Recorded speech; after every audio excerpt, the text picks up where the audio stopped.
হরে কৃষ্ণ, জয় শ্রীল প্রভুপাদ। তো শুদ্ধি ভক্তবৃন্দ, আন্তর্জাতিক কৃষ্ণ ভাবনাবিত সংঘের পক্ষ থেকে আপনাদের শ্রী চরণ কমলে জানায় অনন্ত কোটি দণ্ডবত প্রণাম। হরে কৃষ্ণ। তো আজকে আমি কামিকা একাদশীর মাহাত্ম্য আলোচনা করব, তো কৃপা পূর্বক আপনারা শ্রবণ করুন। তো এই কামিকা একাদশী কবে পড়েছে না, এই কামিকা একাদশী পড়েছে 23শে শ্রাবণ, 9ই আগস্ট রবিবার, কামিকা একাদশীর উপবাস।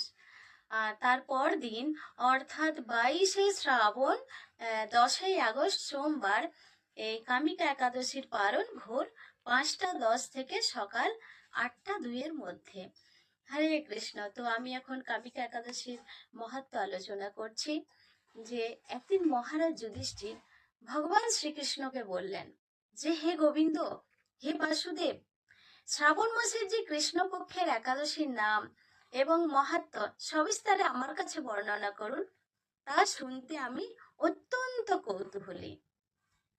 তদুত্তরে ভক্তবৎসল ভগবান শ্রীকৃষ্ণ বললেন যে, হে রাজন, পূর্বে দেবর্ষি নারদ প্রজাপতি ব্রহ্মাকে এই প্রশ্ন করলে তিনি যে উত্তর প্রদান করেছিলেন, আমি এখন সেই কথাই বলছি।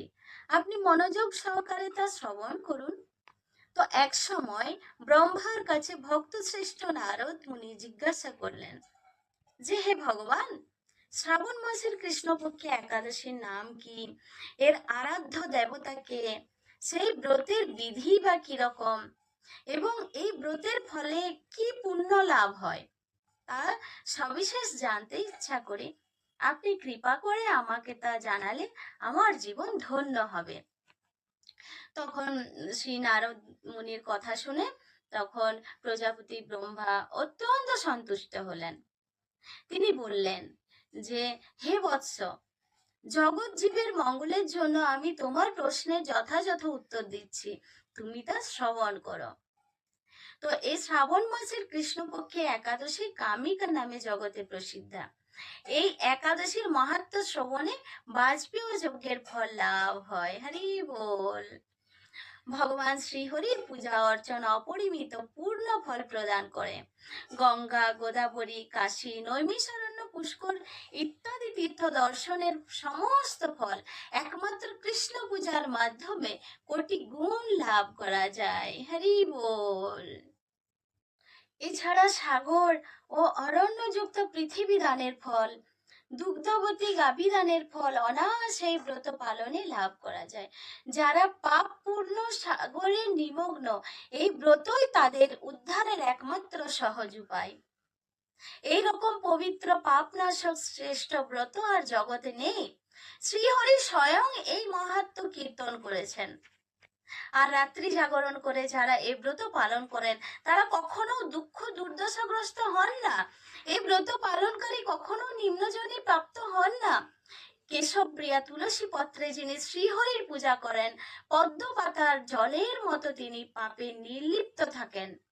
তুলসী পত্র দিয়ে বিষ্ণু পূজায় যেমন ভগবান সন্তুষ্ট হন, মুনিমুক্তাদি মূল্যবান রত্ন মাধ্যমেও তেমন প্রীত হন না। যিনি কেশবকে তুলসী মঞ্জরি দিয়ে পূজা করেন, তার জন্মার্জিত সমস্ত পাপ ক্ষয় হয়ে যায়। তো এই প্রসঙ্গে ব্রহ্মা বললেন যে, হে নারদ, যিনি তুলসীকে প্রত্যহ দর্শন করেন, তার সকল পাপ রাশি বিদূরিত হয়ে যায়। যিনি তাকে স্পর্শ করেন, তার মলিন দেহ পবিত্র হয়। তাকে প্রণাম করলে সমস্ত রোগ দূর হয়। তাকে জল সিঞ্চন করলে যমও তার কাছে আসতে ভয় পান। তো শ্রীহরির চরণে তুলসী অর্পিত হলে ভগভক্তি লাভ হয়। তাই হে কৃষ্ণ ভক্তি প্রদায়িনী, তোমায় প্রণাম করি। আর যে ব্যক্তি হরিবাসরে ভগবানের সামনে দীপদান করেন, চিত্রগুপ্ত তার পুণ্যের সংখ্যা হিসাব করতে পারে না। হরি বল। তার পিতৃপুরুষেরাও পরম তৃপ্তি লাভ করেন। তো ভগবান শ্রীকৃষ্ণ বললেন যে, হে মহারাজ যুধিষ্ঠির, আমি আপনার কাছে সর্বপাপহারিণী কামিকা একাদশীর মাহাত্ম্য বর্ণনা করলাম। অতএব যিনি ব্রহ্মহত্যা, ব্রহ্মভ্রূণ হত্যা, পাপ বিনাশিনী, মহাপুণ্য ফলদায়ী এই ব্রত পালন করবেন ও এই ব্রতের যিনি মাহাত্ম্য শ্রদ্ধা সহকারে পাঠ করবেন আর যিনি শ্রদ্ধা সহকারে শ্রবণ করবেন তিনি সর্বপাপ থেকে মুক্ত হয়ে বিষ্ণু লোক গমন করবেন। হরি বল।